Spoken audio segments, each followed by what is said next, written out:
نحمدہ و نصلی علی رسولہ کریم اما بعد فاعوذ باللہ من الشیطان الرجیم بسم اللہ الرحمن الرحیم السلام علیکم ورحمۃ اللہ وبرکاتہ۔ کیسے ہیں آپ سب لوگ؟ اللہ سے دعا ہے کہ اللہ تعالیٰ سب کو اپنے گھروں میں اپنی حفظ و امان میں اپنی رحمتوں کے سائے میں رکھے، آمین۔ آج ہم سورہ بقرہ کی آیت نمبر 240 اور 241 کا ترجمہ اور تفسیر دیکھیں گے۔ اپنا سبق شروع کرتے ہیں۔ ربی اشرح لی صدری ویسر لی امری واحلل عقدۃ من لسانی یفقہوا قولی ربنا زدنا علما اللہم فقہنا فی الدین الہی آمین یا رب العالمین۔ سورہ بقرہ ہے، پارہ ہے ہمارا دوسرا اور آیت ہے ہماری 240۔ والذین، اور وہ لوگ، یتوفون،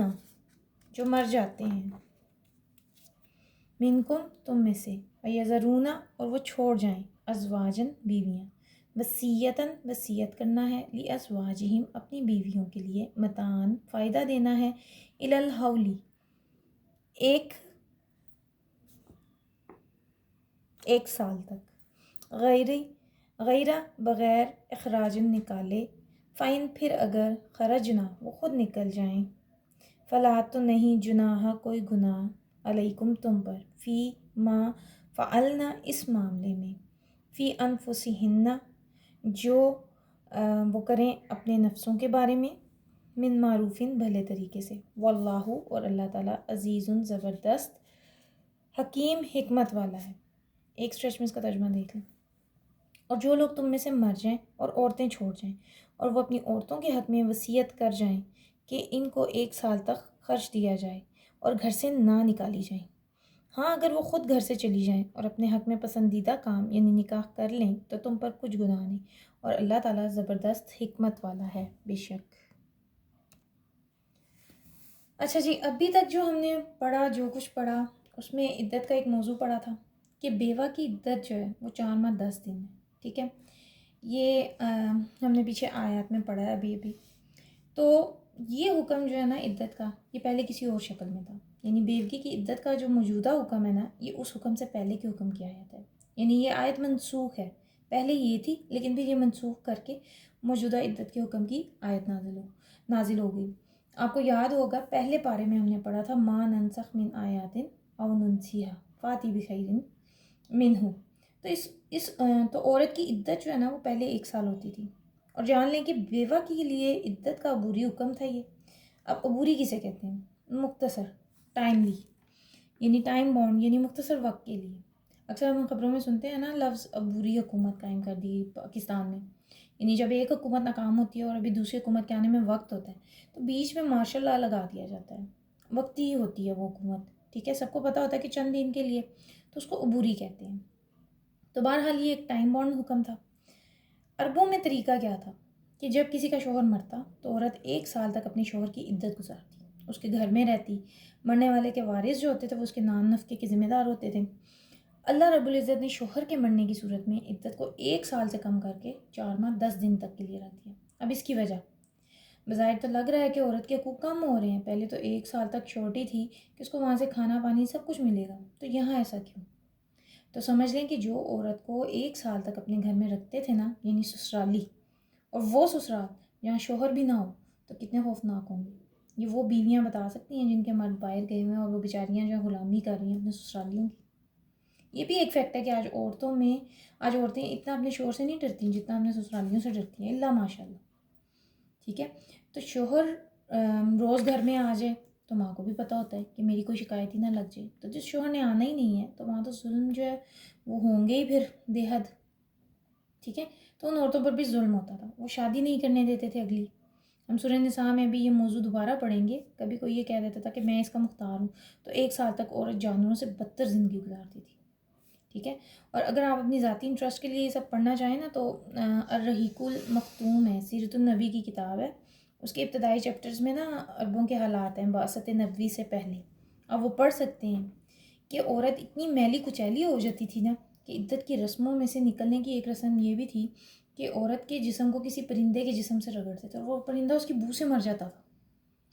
اور پھر جانوروں کی مینگنیاں اپنے ہاتھوں میں ڈال ڈال کر پیچھے پھینکی جاتی تھی، یعنی بہت بری رسموں سے گزارتے تھے کہ آج اس کی عدت جو ہے نا وہ پوری ہو رہی ہے۔ تو اللہ رب العزت نے فرمایا ہے کہ اب نہیں، اب بس 4 ماہ 10 دن کافی ہے، اس کے بعد وہ عورت اپنے بارے میں آزادی سے فیصلہ کر سکتی ہے، ٹھیک ہے۔ اب وہ اگر دوبارہ نکاح کرنا چاہے تو بھی نکاح کر سکتی ہے، کیونکہ دیکھیں سسرال سے وہ تعلق تو رہا ہی نہیں نا، شوہر کی وجہ سے بنا تھا، اور وہ شوہر ہی نہیں بیچ میں رہا تو اس کو کم کر کے اللہ نے عزیز الحکیم کہہ دیا کہ میں کوئی حکم ایسے ہی نہیں دیتا، یہ اللہ رب العزت کی شان ہے، وہ اپنے معاملے میں تو آج لیکن کیا حکم ہے کہ بیوگی کی عدت جو ہے نا وہ 4 ماہ 10 دن ہے۔ تو اگر 4 ماہ 10 دن گزرنے کے بعد 11ویں دن اگر کسی عورت کا نکاح اس کے ولی کہیں کر بھی دیتے ہیں تو کوئی بری بات نہیں ہے، اور ماں باپ جس طرح سوچ سکتے ہیں نا، دوسرے لوگ تو اس طرح سے سوچ ہی نہیں سکتے، عموماً ایسا ہی ہوتا ہے الا ماشاء اللہ۔ اور دیکھیں ایکسیپشنز جو ہوتی ہیں نا وہ بہرحال ہر جگہ موجود ہوتی ہیں، ٹھیک ہے۔ تو اللہ سے دعا ہے کہ اللہ تعالیٰ ہمیں اپنے حکموں پر صحیح طرح سے چلنے کی توفیق دے، اپنے حکموں کو صحیح طرح سے سمجھنے کی توفیق دے، آمین، اور ان پر چلنا ہمارے لیے آسان بنا دے، آمین۔ اگلی آیت دیکھتے ہیں، آیت ہے 241 جی۔ وَلِلْمُطَلَّقَاتِ اور طلاق یافتہ عورتوں کے لیے متاع فائدہ دینا ہے، بالمعروف بھلے طریقے سے، حقاً حق ہے، علی المتقین متقی لوگوں کے لیے۔ ایک سٹریچ میں دیکھیں اس کا ترجمہ، اور متعلقہ عورتوں کو بھی دستور کے مطابق نفقہ دینا چاہیے، پرہیزگاروں پر یہ بھی حق ہے، ٹھیک ہے۔ وہی بات جو پیچھے گزری تھی اسی کا عادہ ہے کہ بھولنا نہیں، ٹھیک ہے۔ تم نے ان عورتوں کو اپنے نام سے جوڑا تھا، اب بات نہیں بنی، یعنی ایک جنرل لاسٹ وصیت ہے، ٹھیک ہے، کیونکہ اب اس پر یہ موضوع پورا ہو رہا ہے، طلاق اور جو بھی ابھی ہم پچھلے کچھ دنوں سے پڑھ رہے تھے تو وہ سب موضوع جو ہے وہ یہاں پہ ختم ہو رہے ہیں۔ تو کیا پتہ چلا کہ طلاق والی عورت کو طعنوں کے تحفے مت دو، الزامات کے اس کے اوپر ڈھیر نہ لگا دو، بلکہ اس کو بتاؤ کہ اللہ رب العزت نے اس کے لیے تمہارے دلوں میں کیا خیر ڈالی ہے، اور جس معاشرے میں یہ طریقے اختیار کیے جائیں پھر اس معاشرے میں عورتوں کو طلاق لینا بامر مجبوری برا نہیں لگے گا۔ آج لوگ کیوں مجبور کر دیے جاتے ہیں کہ بیٹھی رہو ادھر ہی چپ کر کے؟ وجہ سب کو پتہ ہے کہ اس کو نقصان کیا ہوگا۔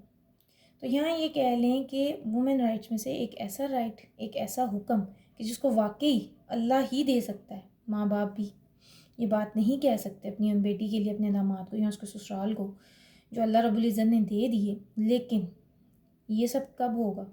جب متقین ہوں گے، جب رشتے جوڑیں گے تو تقویٰ کی بنیاد پر رشتے جوڑیں، جب بھی جوڑیں، ٹھیک ہے۔ پھر ان رشتوں کے اگر ٹوٹ بھی جاتے ہیں یہ رشتے تو بھی تقویٰ انسان کے دل میں اگر ہو تو انسان جو ہے اللہ تعالیٰ سے رشتوں کے معاملے میں بھی ڈرتا ہے، حقوق العباد کے معاملے میں ڈرتا ہے، یہ بھی حقوق العباد ہے، ٹھیک ہے۔ وما علینا الا البلاغ، اللہ سے دعا ہے کہ اللہ تعالیٰ ہمیں اپنے حکموں پر آسانی سے چلنے کی توفیق عطا فرمائے، ہمارے لیے اپنے حکموں پر چلنا آسان بنا دے۔ جزاکم اللہ خیرا کثیرا، السلام علیکم ورحمۃ اللہ وبرکاتہ۔